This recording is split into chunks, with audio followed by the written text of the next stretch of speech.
بسم اللہ الرحمن الرحیم ضرب اللہ مثلا قریة كانت آمنة مطمئنة يأتيها رزقها رغدا من كل مكان فكفرت بأنعم الله فأذاقها الله لباس الجوع والخوف بما كانوا يصنعون وقال الله تبارك وتعالى في مقام آخر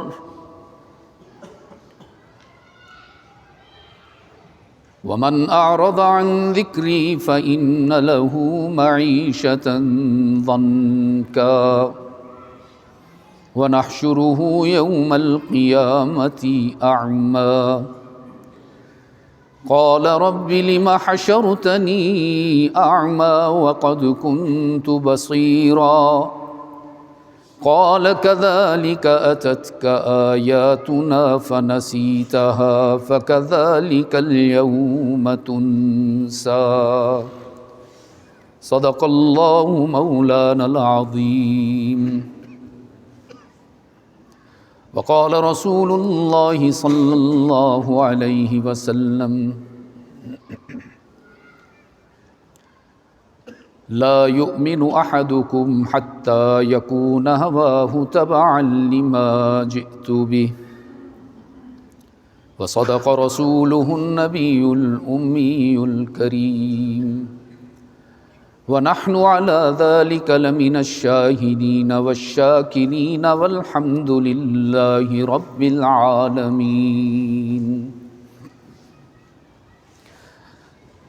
ارباب علم و دانش، محترم بزرگوں، عزیز دوستو، آج 24 نومبر 2023 ہم یہاں جامعہ خالد بن ولید راولپنڈی پاکستان میں جمعہ کی نشست سے قبل اپنے رب کی رضا کے متلاشی بن کر بیٹھے ہیں۔ میں شکر گزار ہوں اپنے برادر کبیر حضرت مولانا فضل الرحمن خلیل صاحب دامت برکاتہم کا۔ ارادہ تو میرا یہ تھا کہ میں ان کے ارشادات سے مستفید ہوں گا، لیکن ان کا حکم ہوا اور میں آپ کے سامنے حاضر ہو گیا۔ جمعہ کی نشست چونکہ مختصر ہوتی ہے تو اس میں تفصیلی بات یا طویل بات کرنا ممکن نہیں ہوتا، مناسب بھی نہیں ہوتا۔ تو آج کی گفتگو کے لیے کتاب اللہ سے 2 آیات جن کی تلاوت اور سماعت کی سعادت ہم نے حاصل کی ہے، مجھے روشنی فراہم کرتی نظر آتی ہیں۔ یاد رکھیے عزیز دوستو، انسانی زندگی کی منزل اللہ رب العزت کا راضی ہو جانا ہے، اور یہ اتنی بڑی منزل ہے کہ حق تعالی نے اس کو جب قرآن کریم میں ذکر کیا تو الفاظ عجیب استعمال فرمائے کہ وَرِضْوَانٌ مِّنَ اللَّهِ اکبر، کہ اللہ کی تمام تر نعمتوں میں سب سے بلند اور سب سے عظیم نعمت وہ اس کی رضا کا اعلان ہے۔ اب یہ منزل ہمیں نصیب کیسے ہوگی، اس کا راستہ کیا ہے، اس کا طریقہ کیا ہے، اور اگر ہم اس راستے کو نظر انداز کریں گے تو پھر کون سی منزل ہمارے انتظار میں ہے، یہ میں آج کی گفتگو میں آپ کے سامنے رکھنے کی کوشش کروں گا۔ تو بہت آسان سا راستہ اللہ نے ہمیں بتایا۔ رضائے الہی کی منزل تک پہنچنے کے لیے بہت آسان سا راستہ ہے۔ بنیادی شرائط صرف دو ہیں۔ پہلی شرط ہے اللہ پر ایمان کامل ہو، اور دوسری شرط یہ ہے کہ رحمت عالم صلی اللہ علیہ وسلم کی اتباع کامل ہو۔ یہ دو شرائط پوری کر لیجئے تو پھر اللہ کی طرف سے انعامات کی بارش ہی بارش۔ اور قرآن کریم میں حق تعالی نے یہ ارشاد فرمایا من عمل صالحا من ذکر او انثی۔ یہ ایک تو تھوڑی سی غلط فہمی اللہ نے یہ بھی دور فرما دی کہ ہم یہ سمجھتے ہیں کہ شاید اللہ نے اپنی رضا، جنت جس کا ایک مظہر ہے چھوٹا سا، وہ صرف مردوں کے لیے رکھا ہے۔ حق تعالی نے فرمایا عورت کو صرف کچن کے لیے نہیں بنایا گیا، عورت کو صرف سلائی کڑھائی کے لیے نہیں بنایا گیا، صفائی ستھرائی کے لیے نہیں بنایا گیا، بلکہ عورت بھی برابر کی حقدار بن جاتی ہے اگر وہ بھی ان دو شرائط پر پورا اترے کہ اسے بھی اللہ کی رضا کی منزل نصیب ہوتی۔ من عمل صالحا من ذکر او انثی وهو مؤمن، رب العالمین نے فرمایا جو بھی شخص مرد ہو یا عورت اگر ان دو شرائط پر پورا اترے گا، حق تعالی نے فرمایا اس کو دو بڑے انعامات ملیں گے۔ پہلی شرط ہے ایمان کامل، دوسری شرط ہے رحمت عالم صلی اللہ علیہ وسلم کی اتباع کامل۔ یہ کامل کا لفظ میں کیوں عرض کر رہا ہوں کہ اگر اللہ پر ایمان ناقص ہوا کہ کچھ چیزوں میں تو اللہ کو ہم سپر پاور سمجھیں اور کچھ معاملات میں ہم اس کی طاقتوں کو تقسیم کریں تو یہ ایمان کامل نہیں ہوگا عزیز دوست۔ اور رحمت عالم صلی اللہ علیہ وسلم کی بھی اتباع کامل کا مطلب یہ ہے کہ اپنی زندگی کے ہر زاویے میں رحمت عالم صلی اللہ علیہ وسلم کی سنتوں کو امام بنا کر چلیں گے۔ میں اس پر چھوٹا سا واقعہ عرض کرتا ہوں کہ آپ صلی اللہ علیہ وسلم کی ولادت کے فوراً بعد دودھ پلانے کے لیے بہت سی مستورات مکہ میں آئیں، اور مکہ میں پیدا ہونے والے سب بچوں کو انہوں نے وصول کر لیا۔ حضور اکرم صلی اللہ علیہ وسلم کو دودھ پلانے کی سعادت اللہ نے حلیمہ سعدیہ کو عطا فرمائی۔ یہ واقعہ آپ سب نے سنا ہوگا۔ اس کے بعد کیا ہوا وہ عرض کرنا چاہتا ہوں کہ حلیمہ سعدیہ حضور اکرم صلی اللہ علیہ وسلم کو اپنے سینے سے لگا کر، جبکہ وہ نو مولود تھے، شیر خوار تھے، اپنی سواری کی طرف چلی جہاں ان کے شوہر حضرت حارث منتظر تھے کہ حلیمہ آئے تو ہم اپنا سفر شروع کریں۔ قبیلے والے تو پہلے ہی اپنا سفر شروع کر چکے ہیں، ہم مؤخر ہو گئے۔ حلیمہ آئیں تو انہوں نے کہا حلیمہ جلدی بیٹھو اونٹنی پر۔ تو عرب میں اس وقت یہ رواج تھا کہ سفر کے دوران اونٹنی پر یا سواری پر بیٹھتے ہوئے شوہر آگے بیٹھتا تھا اور اہلیہ پیچھے بیٹھتی تھی۔ اسی رواج کے مطابق حلیمہ پیچھے بیٹھ گئیں، حارث آگے بیٹھ گئے۔ اونٹنی کو چلنے کا اشارہ کیا تو اس نے چلنے سے انکار کر دیا۔ پریشان ہوئے، اسی پر آئے ہیں، چلتی ہوئی آئی ہے، بے تکلف چلتی رہی، بیمار نہیں ہے، نحیف نہیں ہے، بھوکی پیاسی نہیں ہے، تو اٹھتی کیوں نہیں؟ حلیمہ نے کہا حارث ہو سکتا ہے ایک ہی جگہ بیٹھے بیٹھے اس کے جوڑ ذرا جم گئے ہوں گے، آپ اتر جائیں، وزن کم ہو جائے گا، پھر شاید چل پڑے، پھر یہ تھوڑا وارم اپ ہو جائے تو آپ بھی بیٹھ جانا۔ انہوں نے کہا بہت مناسب بات۔ چنانچہ ایسا ہی کیا، حارث اتر گئے۔ جیسے ہی اترے، اونٹنی کو اٹھنے کا اشارہ کیا، وہ بے تکلف اٹھ گئی۔ اس کی نکیل پکڑ کر اس کو چلاتے رہے، وہ چلتی رہی آرام سے۔ پھر تھوڑا اس کو تیز رفتاری سے چلایا تو وہ بھاگنے بھی لگی۔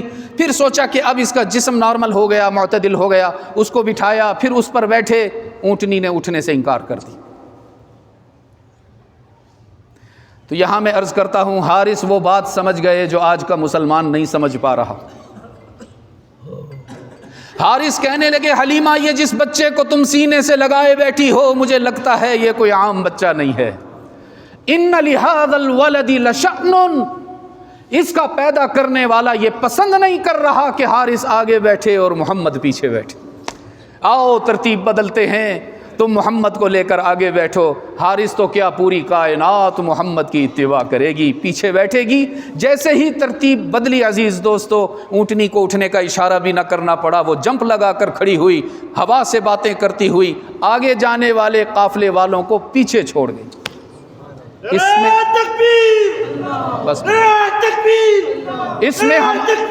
اس میں ہمارے لیے یہ میسج ہے کہ اگر رحمت عالم کی شریعت، ان کی سیرت کو امام نہیں بنائیں گے، آگے رکھ کر فالو نہیں کریں گے تو بات نہیں بنے گی عزیز دوست. اس لیے میں نے عرض کیا کہ اتباع کامل ہے اپنے نبی کی. جیسے ہم امام کی اقتداء کرتے ہیں تو کامل اقتداء کرتے ہیں. جس طرف چہرہ امام کا ہے ہمارا چہرہ بھی وہیں، جس طرف سینہ اس کا ہے ہمارے سینے کا رخ بھی وہیں، جو نیت امام کی ہے ہماری نیت بھی وہی، جو تسبیح امام پڑھتا ہے ہماری تسبیح بھی وہی. اگر ہم تھوڑا سا بھی پہلو برتیں گے، پہلو تہی برتیں گے تو ہماری اقتداء کامل نہ ہوگی، ناقص ہوگی، نماز عند اللہ مقبول نہ ہوگی. تو ایک مختصر سا عمل ہے نماز کا، چند منٹ پر مشتمل. اگر اس میں ہم اپنے امام کی اقتداء مکمل نہ کریں، اللہ اس کو مردود کر دیتے ہیں. تو رحمت عالم صلی اللہ علیہ وسلم جو امام المعصومین ہیں، جو امام المتواضعین ہیں، جو امام العابدین ہیں، اگر ان کی اقتداء سے ہم نے نظریں چرا لی تو پھر باقی بچے گا کیا؟ اس لیے یاد رکھیے گا، 2 شرطیں حق تعالی نے بیان کی ہیں کامیابی کے لیے. فرمایا من عمل صالحا من ذکر او انثى وهو مؤمن، جو مجھ پر بھی ایمان کامل رکھے گا اور میرے محبوب کی بھی اقتداء کامل کرے گا، اس کو بڑے بڑے 2 انعامات سے نوازا جائے گا. فَلَنُحْيِيَنَّهُ حَيَاةً طَيِّبَةً، سب سے پہلا انعام حق تعالی نے فرمایا اس کی دنیاوی زندگی کو قابل رشک بناؤں گا. لوگ اس کو دیکھ کر یہ تمنا کریں گے کاش ہم بھی اس جیسے بن جائیں. اور دوسرا انعام وَلَنَجْزِيَنَّهُمْ أَجْرَهُمْ بِأَحْسَنِ مَا كَانُوا يَعْمَلُونَ. حق تعالی نے فرمایا حشر کے روز آخرت کے عجیب منظر ہوگا. رب العالمین نے فرمایا جو ان 2 شرائط کو مکمل کر کے آئے گا اس کے لیے میرا اعلان یہ ہے، سب سے بڑا انعام عطا کروں گا کہ اس کو اپنا مہمان بنا کر اس کا میزبان بن جاؤں گا. لیکن اگر یہ 2 شرائط پوری نہ کی، وَمَنْ أَعْرَضَ عَنْ ذِكْرِي وَمَنْ أَعْرَضَ عَنْ ذِكْرِي، اگر کسی نے میری نعمت کی ناقدری کر لی. کون سی نعمت؟ میں نے یہاں سوچا تھوڑی دیر رک کے، کون سی نعمت؟ کیا مال و دولت؟ کیا اولاد؟ کیا آکسیجن اور تنفس کا نظام؟ کیا سائنس اور ٹیکنالوجی جیسی نعمت؟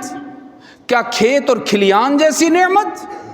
رب العالمین نے فرمایا یہ تو ساری نعمتیں چھوٹی چھوٹی ہیں، ان کو تو میں احسان سمجھتا ہی نہیں. سب سے بڑی نعمت جس کو اللہ نے احسان قرار دیا، لقد من اللہ علی المؤمنین اذ بعث فیہم رسولا. رب العالمین نے فرمایا زمین اتنی بڑی نعمت نہیں، آسمان اتنی بڑی نعمت نہیں، پہاڑ اتنی بڑی نعمت نہیں، بارش کا نظام اتنی بڑی نعمت نہیں، اولاد اتنی عظیم نعمت نہیں، جتنی بڑی نعمت یہ ہے کہ میں نے تمہیں اپنا محبوب محمد مصطفیٰ عطا کیا ہے صلی اللہ علیہ وسلم. اور اللہ کرے آپ کے جواب میں تھوڑی سی بے قراری آ جائے، اللہ کرے آپ کے جواب میں عشق رسول کی حرارت آ جائے. حق تعالی نے فرمایا جو میرے محبوب جیسی عظیم نعمت کی ناقدری کرے گا، اس کی سنتوں کو اپنانے کے بجائے من چاہی زندگی گزارے گا، اس کی شریعت پر عمل کرنے کے بجائے اپنی تہذیب، اپنی ثقافت اور اپنی روایات کو ترجیح دے گا. حق تعالی نے فرمایا انعام دینے والا اللہ تمہیں آزمائش میں مبتلا کر دے گا. فَإِنَّ لَهُ مَعِيشَةً ضَنْكَا، دو بڑے بڑے عذاب ملیں گے اگر تم نے میرے محبوب کی ناقدری کی. سب سے بڑا عذاب دنیا میں رہتے ہوئے رب العالمین نے فرمایا فَإِنَّ لَهُ مَعِيشَةً ضَنْكَا. اگر آپ مجھے اجازت دیں تو میں اس کا ترجمہ یوں کروں کہ حق تعالیٰ نے فرمایا اگر تم نے میرے محبوب کی شریعت سے منہ موڑ لیا نا تو پھر میں تمہیں IMF کے حوالے کر دوں.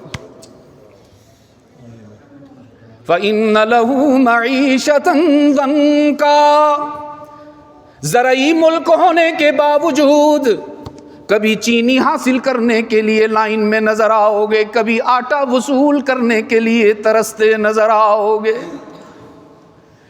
چاروں موسم تمہارے ملک میں رکھنے کے باوجود تم پر زندگی اتنی تنگ کر دی جائے گی کہ تم اس ملک کو چھوڑنے کے لیے بے قرار نظر آؤ گے.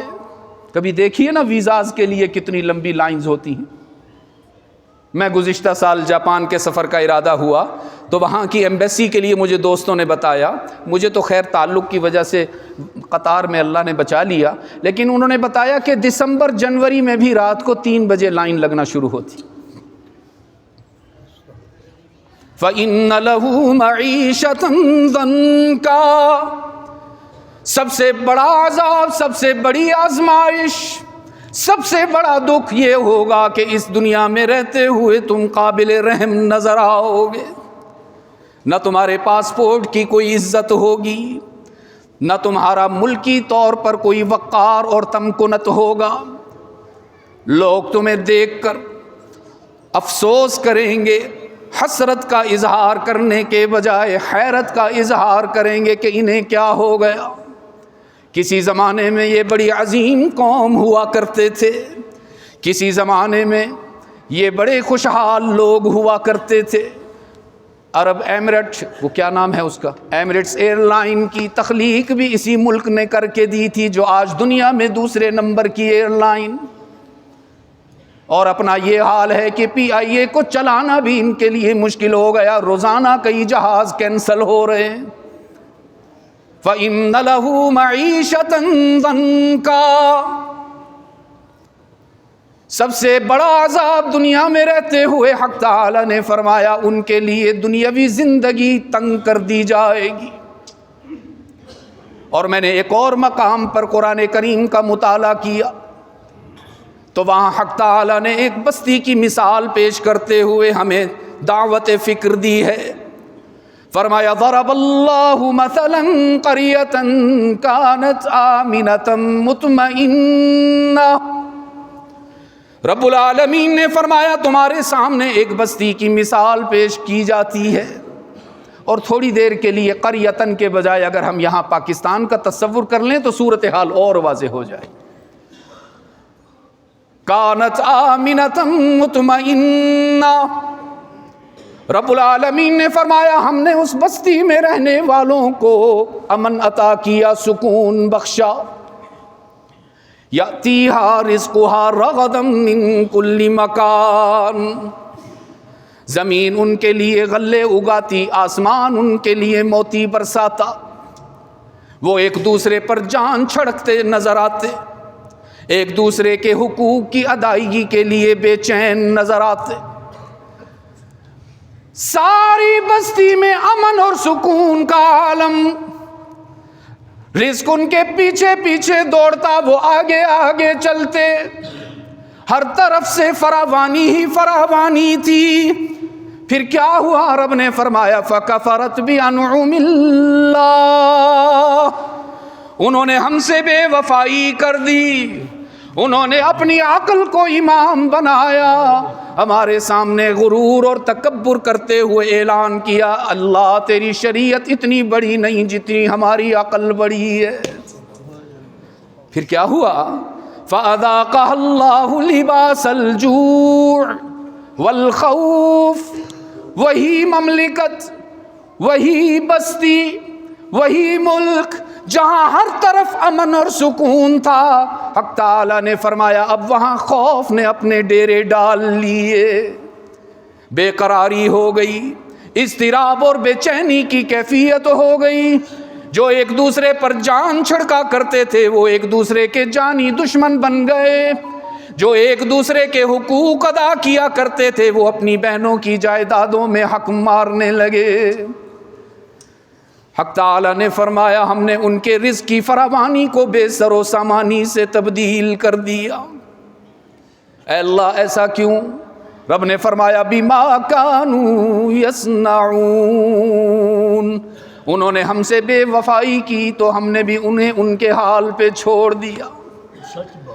رب نے فرمایا من اعرض عن ذکری فإن له معیشة ضنکا ونحشره یوم القیامة اعمی۔ دو بڑے بڑے عذاب ملیں گے اگر شریعت سے منہ موڑو گے۔ سب سے پہلا عذاب یہ ہے کہ دنیاوی زندگی تنگ کر دی جائے گی، تمہارے پڑوس میں تمہارے بھائیوں پر ظلم ڈھایا جائے گا، تم بے بسی کی تصویر بن جاؤ گے، تمہارے قبلہ اول کو پابند کر دیا جائے گا، محبوس اور مقید کر دیا جائے گا، اس پر تالے لگا دیے جائیں گے، اور وہاں رہنے والے چھوٹے معصوم بچوں کی تکہ بوٹی بنا دی جائے گی۔ کتنا ظلم کا مقام ہے عزیز دوستو، کیا عجیب منظر ہے۔ ہمارے بچے کو تھوڑی سی سوئی بھی چبھ جائے ہماری راتوں کی نیند اڑ جاتی ہے، بچے کو زکام ہو جائے تو ہم سو نہیں پاتے۔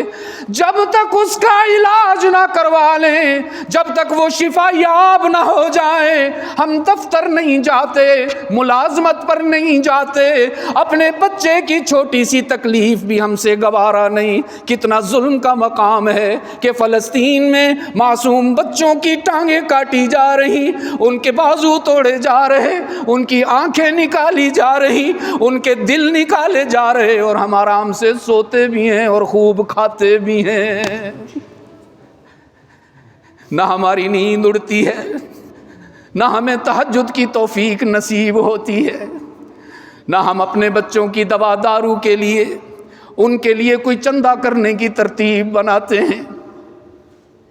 فَإِنَّ لَهُ مَعِيشَةً ضَنْكَا، دنیاوی زندگی تمہارے لیے تنگ کر دی جائے گی، اور یہ تو چھوٹا عذاب ہے۔ وَنَحْشُرُهُ يَوْمَ الْقِيَامَةِ أَعْمَى، حق تعالیٰ نے فرمایا حشر کے روز جب تمہیں قبر سے اٹھایا جائے گا تو تمہاری آنکھیں نابینا ہو چکی ہوں گی۔ قال رب لم حشرتنی اعمی وقد كنت بصیرا، چیخو گے، چلاؤ گے، دہائی دیتے نظر آؤ گے، شور مچاؤ گے، میری آنکھوں کو کیا ہو گیا؟ ان آنکھوں سے تو میں دنیا میں سب کچھ دیکھا کرتا تھا، حلال بھی دیکھ لیتا تھا، حرام بھی دیکھ لیتا تھا، لوگوں سے چھپا چھپا کر اپنی نگاہوں کا غلط استعمال کیا کرتا تھا۔ آج کیا ہو گیا؟ میری آنکھیں کام کیوں نہیں کر رہی؟ آج تو میں نے انبیاء کی زیارت کرنی تھی، آج میں نے صحابہ کو دیکھنا تھا، آج رحمت عالم کے چہرے انور پر نگاہ ڈالنی تھی، آج تو اپنے رب کا دیدار بھی کرنا تھا نا، کیا ہو گیا میری نگاہوں کو؟ رب العالمین فرمائیں گے کذالک اتتک آیاتنا فنسیتها فکذالک اليوم تنسی۔ دنیا میں میرے احکامات تیری طرف متوجہ ہوتے، میرا قرآن تیرے پاس آیا کرتا، تو اس پر نظر نہ ڈالتا، سمجھنا تو دور کی بات ہے، تو اس کو پڑھنا بھی گوارا نہ کرتا۔ تیری ہر چیز کا نظم بنا ہوتا تھا، تو نے ناشتہ کے لیے کب اٹھنا ہے، تو نے دفتر کے لیے کب جانا ہے، لنچ کے لیے کون سا ٹائم ہے، شام کی چائے کے لیے کیا وقت رکھا، رات کو بچوں کے لیے کون سا ٹائم رکھا، کون سا ٹی وی پروگرام دیکھنا ہے، سارا ٹائم ٹیبل تو بناتا تھا، لیکن اس ٹائم ٹیبل میں کہیں بھی قرآن نظر نہ آتا تھا۔ تو سوچتا تھا رمضان آئے گا تو قرآن پڑھ لیں گے۔ اور عزیز دوستو، ہمارے بہت سے بھائی ایسے بھی ہوتے ہیں جو اسی امید پر رمضان کا انتظار کرتے کرتے اللہ کے دربار میں پیش ہو جاتے ہیں۔ حق تعالیٰ فرمائیں گے تو نے ہماری شریعت کو چھوڑ دیا، آج ہم نے تجھ سے منہ موڑ لیا۔ یہ دو شرائط ہیں، دنیا میں بھی کامیابی کی اور آخرت میں بھی کامیابی کی۔ اگر ہم چاہتے ہیں دنیاوی زندگی قابل رشک ہو جائے، اگر ہم چاہتے ہیں ہمارے گرین پاسپورٹ کی عزت ہو جائے، اگر ہم چاہتے ہیں کہ ہم قرض لینے کے بجائے قرض دینے والے بن جائیں اور وہ بھی بلا سود، تو پھر راستہ ایک ہی ہے، طریقہ ایک ہی ہے کہ وہ نہیں کرنا جو دماغ میں آتا ہے، وہ نہیں کرنا جو ہمارا دل سمجھاتا ہے، وہ نہیں کرنا جو رواج بتاتا ہے، وہ کرنا ہے جو اللہ بتاتا ہے، رسول اللہ کر کے دکھاتا ہے۔ جب تک اس راستے پر نہیں آئیں گے عزت کی منزل نہیں مل پائے گی، اور جس روز آپ اس راستے کو اپنائیں گے انشاءاللہ تو وہ اللہ جو مسواک اٹھانے والوں کو بھی جنگ میں فتح یاب کر دیتا ہے، اس کی رحمت منتظر ہے کہ کب میرے بندے میری طرف متوجہ ہوں، کب میری نعمت کی قدردانی کریں، کب یہ اپنے ظاہر و باطن کو میرے محبوب سرکار دو عالم صلی اللہ علیہ وسلم کے اسوہ حسنہ پر لے آئیں تو پھر میں کرم کی بارش برسا دوں۔ وہ کسی نے کہا تھا اسد فیوز در مصطفیٰ کے کیا کہنے، جس کو جو بھی سعادت ملی یہیں سے ملی۔ اگرچہ دنیا ہمارا مقصود نظر نہیں، یہ بھی ہمارے لیے منزل ہے کہ ہم اپنی زندگی کو رحمت عالم کے نقوش پا پر لے آئیں۔ جیسا کہ کسی نے سیدنا بلال رضی اللہ تعالی عنہ سے پوچھا تھا، بلال رحمت عالم کے قدموں میں آئے ہو تو کیا ملا؟ ہم تو دیکھتے ہیں تپتی ہوئی ریت پر لیٹے ہوئے ہو، سینے پر بھاری پتھر کی چٹان رکھی ہوئی ہے، کبھی ہجرت کرتے نظر آتے ہو، کبھی جنگوں میں لڑتے نظر آتے ہو۔ بلال بتاؤ تو صحیح، محمد کے دامن سے وابستہ ہوئے ہو، کیا مل گیا تمہیں؟ تو بلال نے آنکھیں بند کر کے اعلان کیا، ارے نادان، محمد ملا تو سب کچھ مل گیا۔ ان کو لینے کے بعد پھر کسی اور چیز کی تمنا نہیں۔ تو اگرچہ ہماری زندگی کا مقصود اور منتہا یہی ہے کہ رحمت عالم صلی اللہ علیہ وسلم کی اتباع اور ان کی اطاعت میں زندگی بسر ہو جائے، لیکن عزیز دوستو، حق تعالی نے ان کی اتباع کے ساتھ دنیاوی عزتوں کو جوڑ رکھا ہے۔ آج ہم ابو بکر کا عزت سے نام لیتے ہیں، آج ہم عمر کو اپنے سر کا تاج سمجھتے ہیں، آج ابن عفان کے قدموں کی خاک مل جائے تو آنکھوں کا سرما بنانا فخر محسوس کرتے ہیں، آج بھی ہم علی المرتضیٰ کو شیر خدائی نہیں اپنا قائد اور رہنما مانتے ہیں، آج بھی حسن و حسین کی یاد میں آنسو بہاتے ہیں۔ کیوں؟ کہ رحمت عالم صلی اللہ علیہ وسلم کی اتباع کا حق انہوں نے ادا کیا۔ آج ہمارے لیے بھی عزت انتظار میں ہے، آج ہمارے لیے بھی سعادت انتظار میں ہے۔ رب کعبہ کی قسم، دیر اللہ کی طرف سے نہیں، دیر ہماری طرف سے۔ جس روز ہم یہ فیصلہ کر لیں گے کہ اب ہم نے اپنی زندگی کی روش تبدیل کرنا ہے اور رحمت عالم صلی اللہ علیہ وسلم کی اتباع کرنی ہے، تو رب کعبہ کی قسم منبر رسول پر بیٹھ کر پورے شرح صدر سے کہتا ہوں کہ چند منٹ بھی نہیں لگیں گے کہ حق تعالی کایا پلٹ دیں گے۔ اور اگر ہم اسی طرح نظریں ادھر ادھر دوڑاتے رہیں گے کہ کبھی کہیں سے امداد آ جائے، کبھی کہیں سے ہماری روزی کا نظم بن جائے، کبھی کہیں سے کوئی ہماری مدد کر دے، کہیں سے تھوڑا سا قرض مل جائے، تو حق تعالیٰ فرمائیں گے اچھا مجھے چھوڑ کر ان پر نظر رکھی ہے تو جاؤ انہی کے حوالے۔ حضرت ابراہیم علیہ السلام کو جب آگ میں ڈالا گیا تو جبرائیل اللہ کی اجازت لے کر حاضر ہوا، ملک البحار کو لے کر، ملک الجبال کو لے کر آ کر عرض کیا، ابراہیم اللہ سے اجازت لے کر آپ کی مدد کرنے آیا ہوں، ساتھ میرے سمندروں کی ڈیوٹی پر مامور فرشتہ ہے، اگر آپ اجازت دیں ابھی طوفان آئے گا، آپ کا دشمن بھی غرق ہوگا، یہ آگ بھی بجھ جائے گی، اور اگر آپ پسند کریں تو ملک الجبال کو لے کر آیا ہوں، اس کے ذمے پہاڑوں کا نظم و نسق سنبھالنا ہے، ابھی زلزلہ آئے گا، ساری زمین پھٹے گی، آپ کا دشمن بھی اس میں دھسے گا، یہ آگ بھی اس میں دھسے گی۔ ہائے عجیب الفاظ ہیں روایات میں عجیب الفاظ ہیں کہ ابراہیم نے آگ میں جاتے ہوئے یہ پیشکش سننے کے باوجود جبرائیل کو آنکھ کھول کے بھی نہیں دیکھا، اور فرمایا اما الیک فلا واما الی اللہ فنعم، مدد کی ضرورت تو ہے مجھے جبرائیل، لیکن مجھے تنکوں کے سہاروں کی مدد نہیں چاہیے، مجھے میرے رب کی مدد کی تلاش ہے۔ پھر حق تعالی نے جب دیکھا کہ میرے خلیل نے ہر سبب سے نظر ہٹائی، تو اس نے اپنی قدرت کا اظہار فرمایا کہ آگ اسی طرح جل رہی ہے، انگارے اسی طرح دہک رہے ہیں، لکڑیاں اسی طرح کڑک رہی ہیں، آگ کا الاؤ اس قدر شدید تھا کہ کوئی پرندہ بھی اوپر سے نہیں گزر سکتا تھا، کوئی شخص بھی قریب نہیں آ سکتا تھا، حتیٰ کہ ابراہیم کو بھی منجنیق استعمال کر کے آگ میں پھینکا گیا تھا۔ اگر حق تعالیٰ چاہتے بارش برسا دیتے، آگ بجھ جاتی، حق تعالیٰ چاہتے ہواؤں کو بھیج دیتے، آگ کو اڑا کر لے جاتے، لیکن حق تعالیٰ نے جلتی ہوئی آگ میں ابراہیم کے لیے وہ سکون کے اسباب مہیا کیے کہ ماں کی گود میں بھی وہ راحت نہیں تھی جو آگ میں ابراہیم کو راحت ملی۔ ہم اللہ کی قدرت کے نہ صرف قائل ہیں بلکہ اس پر ایمان رکھتے ہیں۔ ہمارا یہ ایمان ہے اس پوری کائنات کا نظم چلانے والا کون؟ عجیب، اتنا ہلکا اتنا آہستہ جواب دیا۔ میرے والد نے تو یہاں کئی مرتبہ جمعہ پڑھا ہے نا جی، تو انہوں نے تو ہمیشہ یہی سبق دیا کہ صرف اللہ نہیں کہنا، اللہ ہی کہنا ہے۔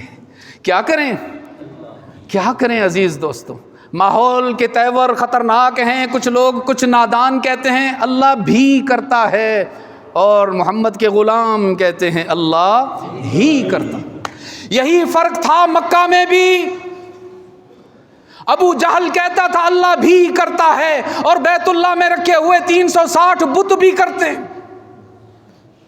یہی موقف تھا ابو لہب کا بھی، یہی موقف تھا عتبہ اور شیبہ کا بھی، تو رحمت عالم صلی اللہ علیہ وسلم نے ان بتوں کی نفی کی۔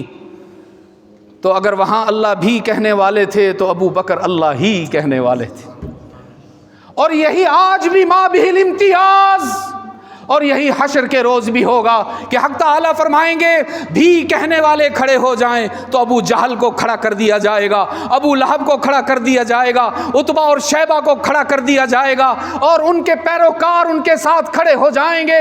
پھر حق تعالیٰ فرمائیں گے اب ذرا اللہ ہی والے کھڑے ہوں، تو سب کا امام محمد مصطفیٰ کھڑا ہو جائے گا، ابو بکر کھڑے ہوں گے، عمر عثمان علی کھڑے ہوں گے، طلحہ و زبیر کھڑے ہوں گے، سعد اور سعید کھڑے ہوں گے، معاویہ بن ابی سفیان کھڑے ہوں گے، اور میں چاہتا ہوں خالد بن ولید والے مسلمان بھی کھڑے ہو جائیں۔ اس پوری کائنات کو بنانے والا کون؟ اللہ ہی ہے۔ تو جب اللہ ہی ہے تو پھر اسی کو کیوں ناراضی کیا جائے؟ جب ایمان رکھتے ہو کہ ساری طاقتوں کا مالک وہی، ساری قدرتوں کا مالک وہی، ساری کائنات کا مالک وہی، فتح و شکست کا مالک وہی، تو پھر اس کو راضی کیوں نہ کیا جائے؟ پھر کس بات کی دیر ہے؟ اور راضی وہ کیسے ہوگا؟ وہ ویسے ہوگا جیسے اس نے خود بتایا کہ اگر میری رضا چاہیے تو رحمت عالم کی غلامی میں آنا پڑے گا۔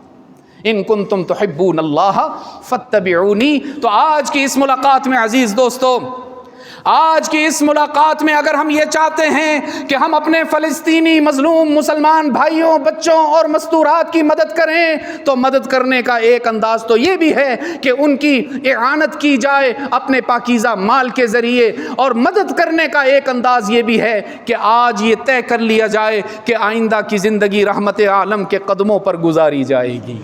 آج کے بعد وہ نہیں کریں گے جو ہمارا دل کہتا ہے، جو عقل کہتی ہے، بلکہ آج کے بعد ہم وہ کریں گے جو رسول اللہ نے ہمیں سمجھایا ہے، جو انہوں نے کر کے دکھایا ہے، جو انہوں نے ہمیں جنت کا راستہ بتایا ہے۔ تو آج یہ نیت کیجئے کہ انشاءاللہ مرتے دم تک رحمت عالم صلی اللہ علیہ وسلم کی اتباع کریں۔ سب اس کی نیت کرتے ہیں بھائی؟ ذرا ہاتھ تو بلند کیجئے۔ ارے ماشاءاللہ، اللہ آپ سب سے راضی ہو جائے۔ وما علیہ الا البلاغ، سنتیں پڑھ لیجئے۔ اللہ